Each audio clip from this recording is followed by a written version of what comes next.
नमस्कार दोस्तों, क्या हाल है आप सभी के। आज मैं आपके लिए एक बहुत ही प्रेरणादायक कहानी लेकर आया हूँ। इंसान की बर्बादी का सच। आज का इंसान है वो क्यों बर्बाद है, उसके बर्बादी के पीछे वजह क्या है। लेकिन उससे पहले एक छोटी सी रिक्वेस्ट, अगर आपने हमारे चैनल को अभी तक सब्सक्राइब नहीं किया है तो कृपया हमारे चैनल को सब्सक्राइब करें और वीडियो को लाइक और शेयर करें। तो दोस्तों शुरू करते हैं आज की कहानी। बहुत पुरानी बात है। किसी नगर में एक हलवाई रहता था। उसका नाम था भीखा।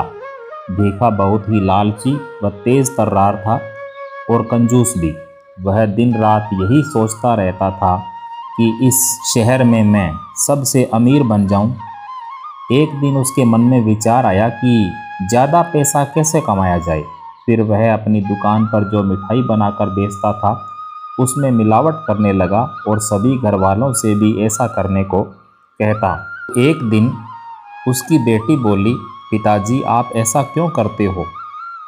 फिर भीखा अपनी बेटी से बोला कि अगर इस नगर में लोग ज़्यादा शुद्ध चीज़ें खाएंगे तो उनका नुकसान हो सकता है और उनकी सेहत पर बुरा असर पड़ेगा। इसलिए मुझे अपनी मिठाई से ज़्यादा नगर वालों की सेहत की चिंता होती है, तो मैं मिठाई में मिलावट करता हूँ।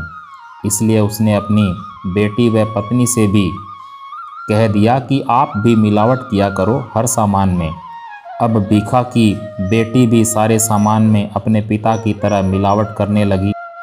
अब तक भीखा ने सभी को मिलावट का पूरा काम सिखा दिया था, लेकिन जो भी हो, खरीदार दुकान पर मिलावट होने की वजह से परेशान थे। वह शिकायत लेकर आने लगे तो भीखा की बेटी सोचती है कि पिताजी तो बोलते हैं कि इससे सेहत अच्छी होती है, फिर यह लोग शिकायत करने क्यों आते हैं। फिर एक दिन भीखा जब अपने घर के लिए मिठाई तैयार कर रहा था तो उसने मिलावट नहीं की, तो पास ही खड़ी उसकी बेटी यह सब देख रही थी।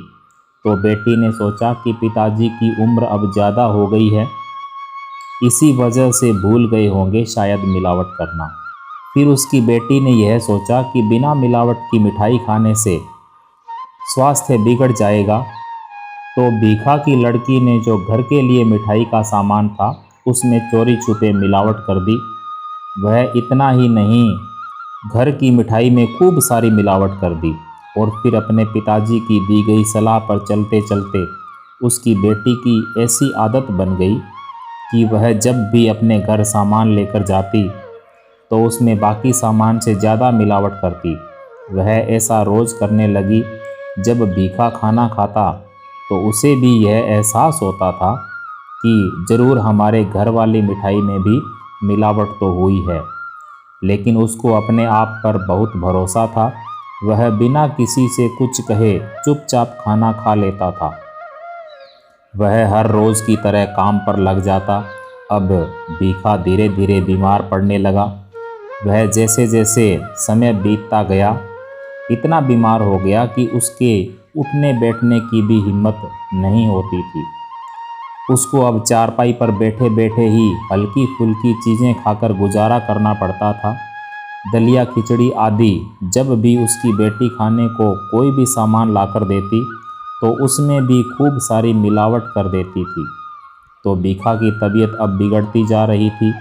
एक दिन जब भीखा ने अपनी बेटी से खाना लाने को कहा तब उसकी बेटी ने मिठाई लाकर दी, वह साथ में थोड़ा दूध भी।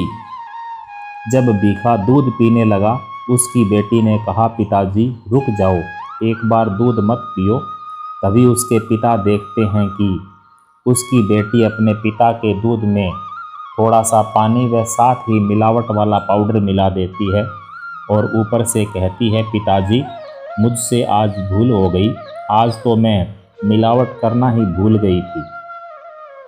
अपनी बेटी को ऐसा कहता सुन भीखा के होश उड़ गए और फिर अपनी बेटी से पूछता है कि बेटी यह सब आप कब से करती आ रही हो।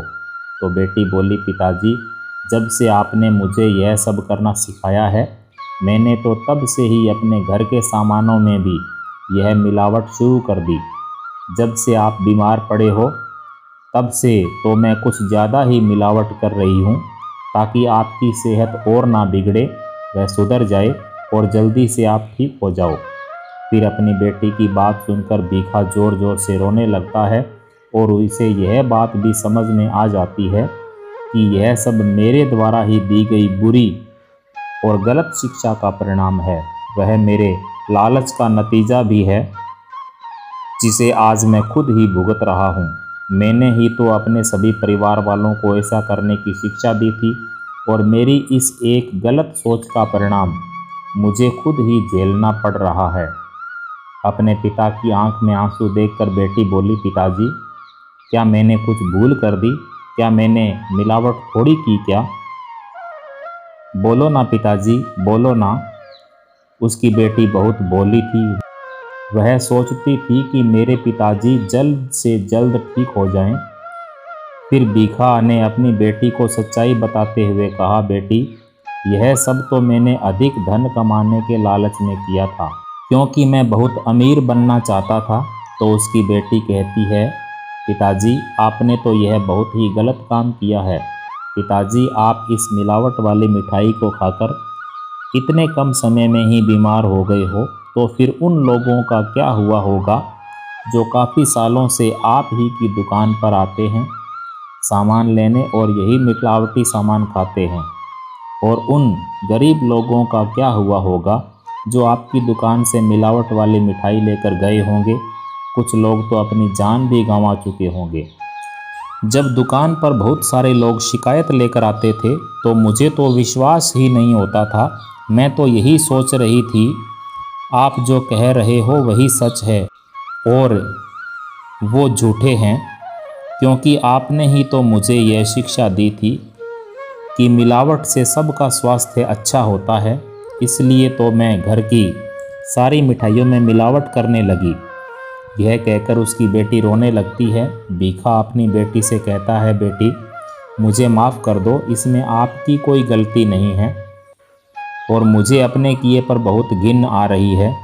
जो शिक्षा मैंने दी थी वैसा ही आपने किया है, बल्कि आपने तो बेटी होने का फ़र्ज़ भी निभाया है, मगर मैं तो इस लालच और मोह माया में फंसकर एक पिता होने का फ़र्ज़ भी नहीं निभा पाया और ना ही अच्छा इंसान बन पाया। लेकिन आज के बाद ना ही मैं कभी ऐसा करूँगा और ना ही आपको करने दूँगा। और अब से हम अपने जीवन की एक नई शुरुआत करते हैं और ईमानदारी के साथ शुद्ध सामान खरीदारों को देकर एक नया मोड़ लाएंगे, अपनी ज़िंदगी में भी और अपनी कमाई में भी। तो दोस्तों, भीखा की एक गलती खुद उसे इतनी भारी पड़ गई, यह तो भीखा ने भी नहीं सोचा था। उसने पैसों के लालच में आकर पागलपन अपना लिया था। यह कभी नहीं सोचा कि इस मिठाई को खाकर कितने लोग बीमार हुए होंगे और न जाने कितने भगवान को भी प्यारे हो गए होंगे।